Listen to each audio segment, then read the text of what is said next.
We're going to go to Secretary of State Marco Rubio as they announce the latest on Ukraine deals.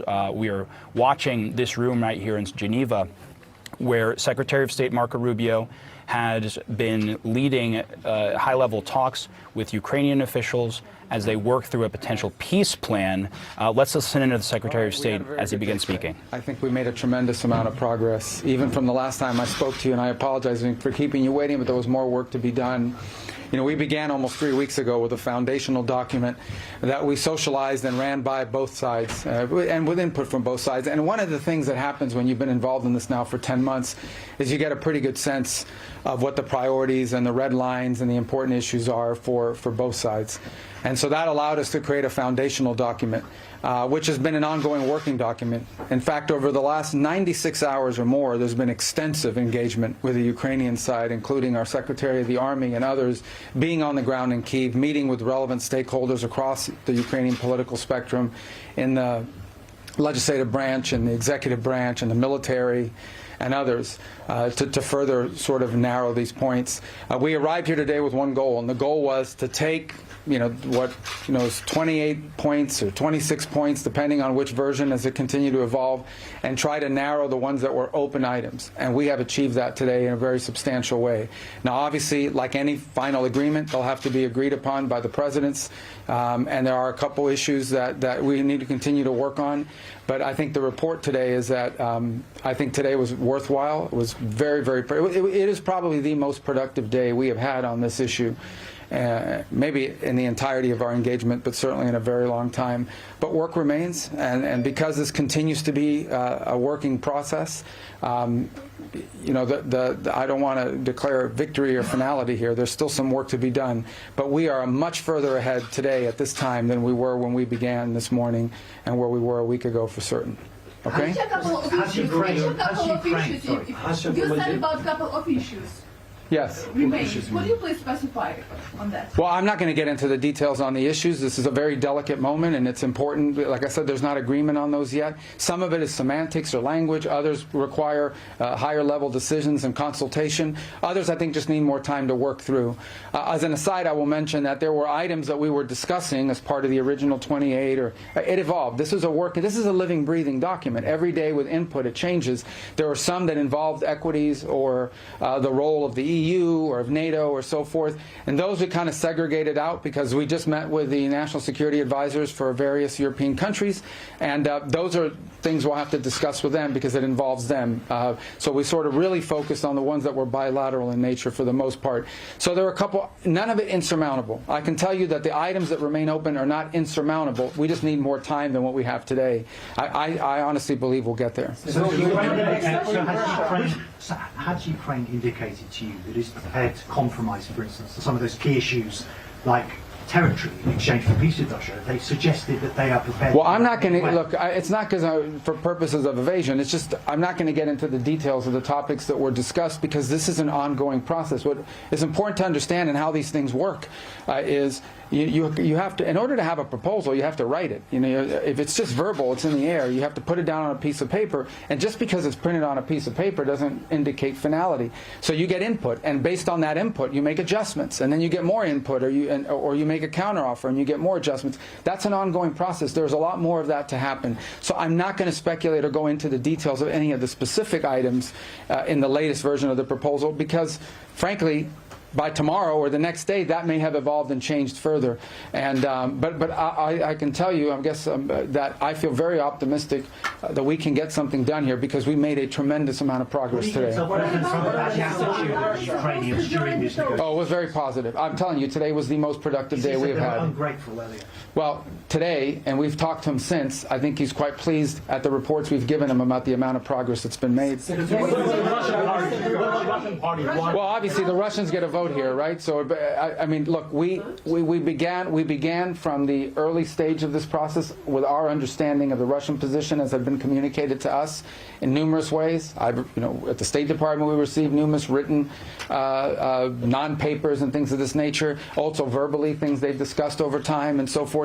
So it was no matter what we came up with today, obviously we now have to take what we come up with, if we can reach that agreement with the Ukrainian side, to the Russian side. That's another part of this equation. You know, they have to agree to this in order for this to work. What about new deadline? Will be new deadline, or it's... The deadline is we want to get this done as soon as possible. Obviously, you know, we'd love it to be Thursday. We'd love to be. Ultimately, the important point today is that we have made substantial progress. We've really moved forward. So I feel very optimistic that we're going to get there in a very reasonable period of time very soon. You know, whether it's Thursday, whether it's Friday, whether it's Wednesday, whether it's Monday of the following week, we want it to be soon, because people are going to, between today and the time we deal with this, more people are going to die. More destruction is going to happen. Our goal is to end this war as soon as possible, but we need a little more time. The what? I'm sorry? To discuss the fighter jets in Poland? Yeah, I'm not going to discuss any of the particulars of it, right, frankly. As I said, this is an ongoing process, and so I think there's work to be done. I know that's deeply unsatisfying to you who have to cover these sorts of things, but I wanted to make you aware that we've made progress. I simply don't want to do anything that sets us back in that regard, and but I can tell you we've made substantial progress. Today was the best day we have had in our entire 10 months of working on these issues. Have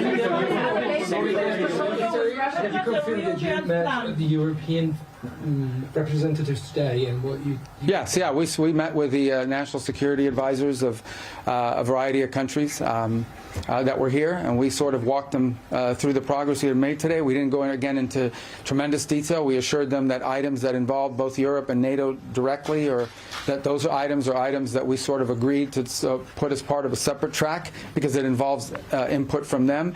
But I think what they heard, and I hope they'll confirm, I believe they will, is an incredible amount of positivity from both the Ukrainian and American side about the progress we've made today. What happens tomorrow, Mr. Secretary? What's the plan for tomorrow? It only makes sense if it includes a provision that says the Americans are willing to provide security guarantees similar to Article 5 of NATO. Are you receptive to this? Yeah, again, I'm not going to discuss the details of what's being, you know, worked on with regards to any particular provisions. I mean, clearly, I think we all recognize that part of getting a final end to this war will require for Ukraine to feel as if it is safe and it is never going to be invaded or attacked again. So that's clearly something that has to be discussed. I think we've made substantial progress on that and other points, but I'm not going to get into the details today about all of those. I have time for two more, guys, because I got to run some more. The what? You're asking the Russians to Zelensky in the next hours? Am I what? Will there be a call between President Trump and Zelensky? I don't know. It's possible. I'm not sure. What's the plan? What happens tomorrow? Tomorrow? Yeah, what happens We from keep here? working. I mean, look, this process... No. This process has been ongoing now for the better part of 3 weeks, and it's really sped up in the last 96 hours. So we have all kinds of people at technical levels that are working full-time on this and engaged in this full-time. In fact, even as we got up and broke up now and walked away from the table, there are a handful of technical items that we expect answers from them on, or suggestions from them on, in the next 24 hours or so. So this is an ongoing process. We don't have to be here in this building for that to move, but we thought today being here in person allowed us to make great strides, because especially since they sent such a high-level delegation who have the authority to sort of call back to their capital, talk to their president, and make and agree to certain things. So we've made a lot of progress. The what? The counter proposals of the European, the counter plan of the Europeans. I'm not aware counter plan. No. I haven't seen any counter plan. All right, guys. Thank you. Thank you. Any concessions you're asking the Russians All to right. register?